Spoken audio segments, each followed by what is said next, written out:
AI will replace all jobs. Who's smarter, you or Putin? Putin. Well, I don't know what one has to do with the other. But what I do know is that the alpha male grift is still very much up and running. That seminar of Luke Belmar's, by the way, costs somewhere between $10,000 and $30,000. Today we're taking a look at alpha males making everything about money. From Andrew Tate ranting about needing money to be a man, Andy Elliott's insane seminar intro, all the way to someone claiming you shouldn't even be in a relationship because it'll keep you poor forever. Let's get into it. AI will replace all jobs. Who's smarter, you or Putin? Putin. I'm not smarter than Putin. He's like a Napoleon Bonaparte of sorts. I told you guys earlier this morning, AI is taking all your jobs. It's taking all of your jobs. It's not that you can't make money. It's that you have to re-engineer how you think about everything. Sorry, it's the timeline you're in. The only reason you don't admit it if you're poor is because you have what? Victim mentality.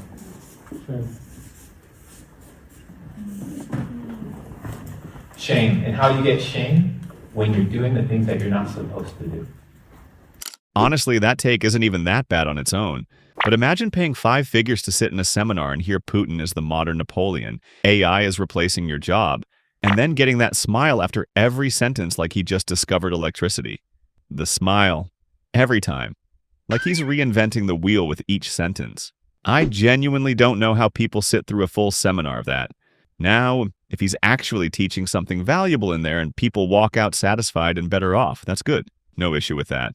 But these specific takes we've been seeing, I doubt those are changing anyone's life. Let me tell you something. If you are rich enough, you don't have to fucking listen to nobody. When a woman says, you're always out, you get to reply, I'm rich. Who are those girls? I'm rich. Wait a minute. You reply? Well, I'm leaving. You can leave. We can break up. You're broke. I'm up. Give a fuck. You need money. You're a victim. Here we go, CSI. If you're a full-grown man and you're watching this and you do not have the capability to take your entire family and move to Tokyo tomorrow for whatever reason, if you don't have that kind of finance or capability, you take a long, hard look in the mirror and say, what the fuck does my love even mean? Yeah. What kind of man, what kind of head of the family even am I? I can say I love my wife all day long. I can say I love my kids all day long. What does that even mean if I'm not going to finish work and take an extra hour out of my day to try something new to escape the fucking matrix before all of this crumbles? Yeah. Your love means nothing if you don't try. The last sentence saved him a little there. Wanting to provide for your family and build financial security, that's a valid goal. That part is fine, but everything leading up to it is unnecessary. Shaming people who haven't gotten there yet or may never get there isn't motivation. Some people genuinely don't have the same opportunities, the same starting point, or the same circumstances, and they're still trying their best with what they have. And what I find interesting looking at most of these alpha males, almost all of it comes from a place of thinking extremely highly of themselves while looking down on everyone else. But a good leader isn't someone who needs to be above everyone. A good leader is someone who makes sure the people around them are doing well, who lifts others up instead of putting them down. That's a very different energy to what we keep seeing here. You cannot fuck with us. Already know. I've had less than a second of this. This bloke is teaching you how to become an alpha leader. I have talked about these people very often. They are not to be taken seriously. They're a self-parody. I can say, move right, bam, they'll shift now. I can say, move left, bam, they'll shift now because they trust me. That's called the circle of safety. Nothing that he was doing and nothing about the popping veins in his forehead feel like safety to me. Whatever you say, nobody will even eye roll you. They're like, done, got it. Does that sound like a circle of safety to you? I must become so great that my team can't outgrow me. Why do these people wear such tight shirts? My team, if they're looking on social media, it means I'm not giving them something that they need and they're looking for it somewhere else. See, there's toxic leadership right there. If there was ever a statement that is the antithesis of what being a leader is, that is quite literally the opposite of what a leader is. Being so great that your team contact, yes, as a leader, there's a theory out there that says that one of the tenets of it is that leaders are one of us, but the best of us, but not insurmountable, but certainly just the best role model, right? and also not the best in every dimension. They're looking on social media, it means I'm not giving them something that they need, and they're looking for it somewhere else. And why does he have to punctuate every sentence by punching his own hand? I feel like therapy would be the answer here. You want to be remembered? You want to change anyone's life along the way? Go psycho, go psycho, go psycho. We shift the energy. Change generations. Outwork everyone. Complete domination. We don't get tired. Total recreation.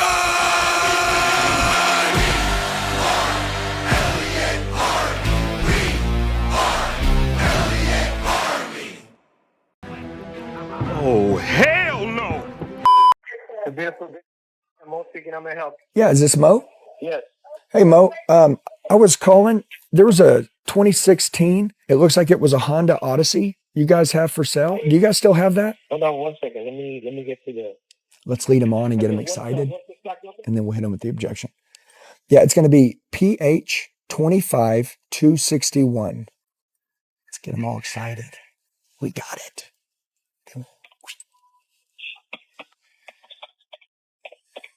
Yeah, let me do this. Who am I speaking to? My name is Tom. I got like 2 minutes left here at work. Can you tell me, does it have a clean Carfax? I can definitely.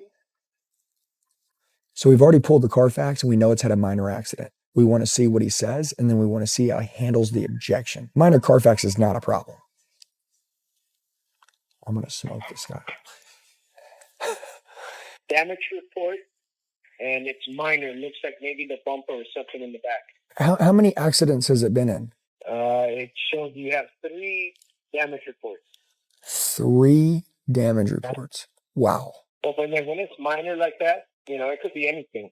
Okay, I think I'm going to pass on this one. I really appreciate you. All right, thank you, sir. You have a great day. Be safe. Hey, Mo, how long have you been selling cars for? How long have I been selling cars? Yeah, how long have you been in the car business for? A really long time. My man, how long is it really time? Like 30 years, 40 years? Like, talk to me. Since 1981. Dude, that's 44 years. Yep. And I've been with this group for 17 years. In the 44 years that you've been in, you probably have had many people say, I don't want to buy a vehicle because of the Carfax. Would you agree? Yes. And you probably train your team and your sales team how to overcome the objection. I don't want to buy a car with a bad Carfax. Wouldn't you agree? Okay. What are you getting at, sir? I want to show this vehicle to my wife. I'm just going to say, hey, babe, it's been in 3 accidents and they're all minor. That's not going to fly. So I was really hoping that you would help me overcome that objection myself so I could share that with my wife. Honestly, the salesman handled it quite well. Didn't lie. Didn't pressure Andy into anything. Just gave him the information he was asking for and left it there. Clean. But Elliott calling him in the first place, giving him false hope of potentially selling a car when that was never really the point, just to then critique how he handles objections his way. That's not helping someone. That's using someone for content. Let the salesman do their job. If someone asks for your help or coaching, great, do that. But calling random people and telling them how to do their job when they didn't ask for it isn't leadership. That's just someone who needs an audience. Studying for tests is a sign of insecurity. If you really believed in yourself, you'd walk into your exams like the questions themselves should be nervous. Every hour you spend studying is just you admitting that you don't trust your natural abilities. Alexander the Great was once shown an unsolvable knot. Everyone else studied it, analyzed it, debated it. They called it the Gordian knot. He pulled out a sword and he just cut it in half. That's how confidence solves problems, and that's exactly how you should take your chemistry finals. If she sleeps with a dog in her bed, she's a freak, and I love dogs. But she looked at the descendant of a wolf, and she thought, yeah, I need that in my bed. The dog isn't even sleeping at the foot of her mattress either. He's pressed against her, literal doggy style, like they filed joint taxes together. And you try to scoot your way in, and accidentally you're spooning a chihuahua. At that point, you're not even dating her. You're the side piece in a relationship that's been evolving for 40,000 years. And don't even get me started on cats.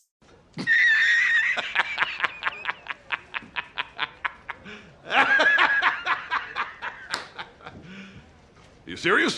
If a woman says you're like my best friend, you are screwed. There's no coming back from that, gentlemen. There's 3 things women praise in men that they don't want. First, he's safe. Then he's comfortable. And third, he's reliable. You can be the guy who remembers her birthday, but none of that guarantees her desire in return. The man she can't stop thinking about always creates tension in her life, not familiarity. The man she calls her best friend always creates comfort. That's the difference. One gets banged, the other gets thanked. Nice guys don't finish last. They finish as friends, then they stand with the woman standing next to another dangerous man. You work a fucking 9 to 5. What the fuck makes you think that having a girlfriend is a good idea? Can you imagine you have to attend to a fucking boss every single fucking day of your fucking life? You're such a fucking bum that you have to wake up and be some other motherfucker's bitch. You're literally another man's bitch. You have to listen to what the fuck he tells you, and you have to do it, otherwise you get fired. You are living in the fucking system. And then, the only remaining time you have to actually get the fuck out of the fucking system, you spend it with a fucking bitch. The only remaining money you have to maybe invest into a business and do something with your fucking life, you spend it on fucking flowers and chocolates like a fucking pussy. And what the fuck makes you think that this girl is even gonna stay with you? She's gonna fucking leave you eventually anyways if you don't go build yourself. Because why the fuck would she stay with you? You're literally another fucking man's bitch. You have a boss. You're a fucking loser. You're a bum. You have nothing fucking going for you. What the fuck makes you think she's gonna fucking stay with you? How the fuck you wake up fat? How the fuck do you live life as a fucking hippopotamus? And every fucking day, you look at yourself in the fucking mirror, you step on that fucking scale, nearly fucking breaking it every fucking time, and you don't say, you know what, I think it's time to get on a fucking treadmill. Can you imagine being so fucking stupid that you actually fucking think you can't lose some fucking weight? You are so fucking lazy, you can't fucking walk, you can't move your fucking legs to improve your fucking life. You're so fucking fat you can't take off your fucking shirt at the fucking swimming pool.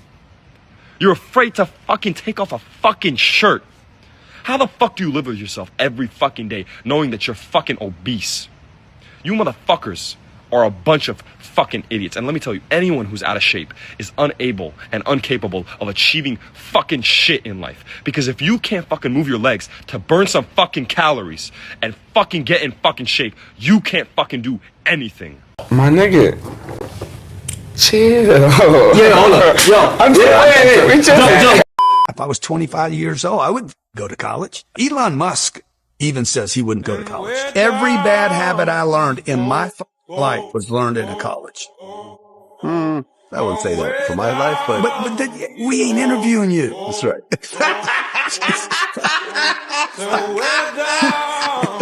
Damn.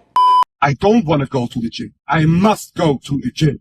It is my duty as a man to go to the gym. You are not fat and unsuccessful because you're depressed. You are depressed because you're a fat piece of who achieved nothing in his life. Get your ass up, grab your balls, and start to act like a man. Your party, your time out, and your weekend. Go to the gym, hit the weights, and make money. If you've made it, you can have a time out. Before, I don't want to see your fat ass in the club.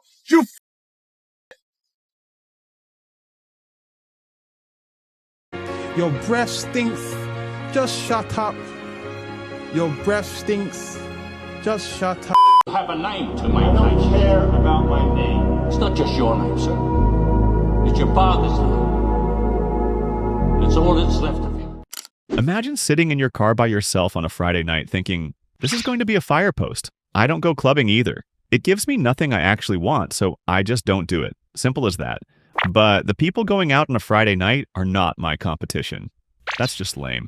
And then using them as content to make yourself look better for not going, that's a different level of needing validation. Because here's the thing, if you genuinely didn't care about clubbing, you wouldn't be driving past one filming it.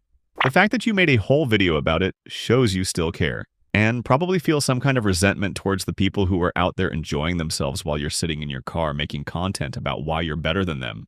That says more about where your head is than it does about them.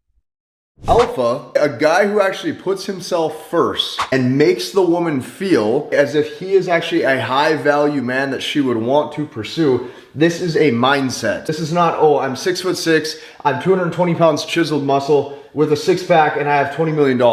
That is not what that means. So what you gotta know going into this is the stable man starts to display a scarcity mindset. His stability and his commitment to that one girl starts to trigger in her head that that man has no other options. Hey, bro, come on now, dog. Come on, man. Like, who the works out of their residence? Core people. Come to my office. Check it out. I have the best office in the country. I have the best team. Legitimate business. What? Bro, what are you talking about, man? You thought you were too late. You're too early. Now, I hate Gary Vee's bullshit where you got time. Bullshit.